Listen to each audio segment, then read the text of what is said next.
And I'm seeing a slew of young millionaire YouTubers out there that are slinging all sorts of business, investing, and financial advice. And the other ones, well, they may not be lying, but they are wrong in a lot of cases. Now, we're not going to bother with the really blatant offenders because they tend to be pretty easy to weed out with just a little bit of digging.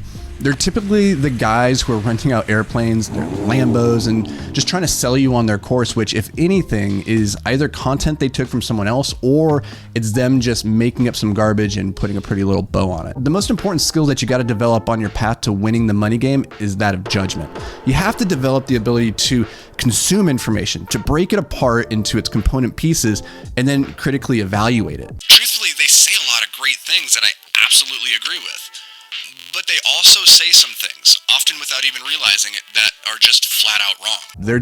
They're young, and they don't quite see the full picture yet. So please don't take this as the rantings of a disgruntled old man just bitter at the youth for kicking ass and taking names, but here's how young YouTube millionaires lie to you and why you probably shouldn't be taking advice from them. Because at some point, they're going to use numbers to impress you. And if you don't speak the language of those numbers, then you can very easily be misled. For instance, one of the most popular video titles out there is How I Became a Millionaire by 23 or something like that. But what exactly does it mean to be a millionaire? It's pretty straightforward, basic question, right? Are you an income millionaire, meaning you made $1 million of income in the past 12 months? Are you a net worth millionaire, which means if we add up the complete value of all your assets minus all your liabilities, they'd be worth north of $1 million? Or are you the rarest of all breeds, the liquid millionaire, meaning you have just $1 million in cash or cash equivalents sitting around? The easiest way for a young YouTube millionaire to lie is about their net worth. Again, to calculate net worth, we subtract all your liabilities, like your school loans, your credit card loans, your car loans, and we subtract that from your assets. And this gets tricky because it's easier to calculate how much cash is in your bank account. but it's harder to calculate like how much a piece of real estate is worth, or even trickier, how much a business is worth. Because here's another thing you hear people say all the time: I built a 7-figure business. But again, what exactly does that even mean? Is that 6 figures worth of top line revenue, of profit, of enterprise value, which is just a fancy way of saying if like I were to sell it right now, what could I get for it? This video is titled Making $10,888 Every 24 Hours, a day in the life of Sebastian Georgiou. And this thing has been viewed 1.4 million times, which makes sense because this is a bold claim. For those that haven't done the math, $10,888 every 24 hours would be about $4 million a year in income.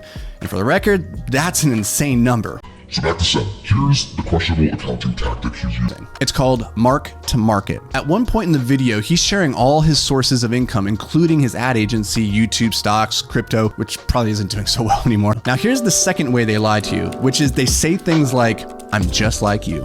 Truth is, they're not. They're outliers. In fact, they're extreme outliers. We're talking about people in their early 20s who've already amassed enough money to put them in the top 1% of 1%. So in essence, they are probably not good role models to emulate. Let's break it down using something I call the success formula. Success equals skill times hard work times duration divided by luck. Or put another way, how good you are times how hard you work times how long you work divided by just getting lucky in being in the right place and the right opportunity at the right time. Introducing LeBron James. James on the drive. Now, if you're a kid and you're dreaming about one day playing in the NBA, then LeBron James would be a very bad person to use as a role model. Why? Because he's a freak of athletic nature and unique circumstances that enabled him to go straight into the NBA out of high school. He's the 1%er of the NBA, and what worked for him is unlikely to work for you, so his advice, not terribly useful. The guy that you actually want to take advice from on how to get into the NBA is the grinder. The guy who was just okay in high school and managed to squeak his way into college, who there, through years of hard work and just grinding, he eventually manages to weasel his way into the NBA. That's the guy you want to take advice from. They talk a big game, but these YouTubers are generally not investors. And it's funny because these guys have obviously done their homework on personal finance and investing best practices, because the majority of what they say is true. but it's in the transition from theory to practice that they completely screw up. So here's what I mean. You've probably heard it said like 1,000 times already. Hell, I've probably said it 1,000 times myself on this channel, that you should start investing as soon as possible. And the reason is because you want to get compounding interest on your side, which, as Einstein said, is the eighth wonder of the universe. Those who understand it benefit, those who don't pay it. But here's where I see these young YouTubers go wrong again and again and again. They confuse investing with speculating. So let's define some terms real quick, just so we're on the same page. Investors spend money with an expectation of profit after deploying reasonable judgment and thorough investigation of the probability of success. Whereas speculators, on the other hand, they spend their money on opportunities with a high probability of failure, where success is primarily due to chance or uncontrollable external forces or events.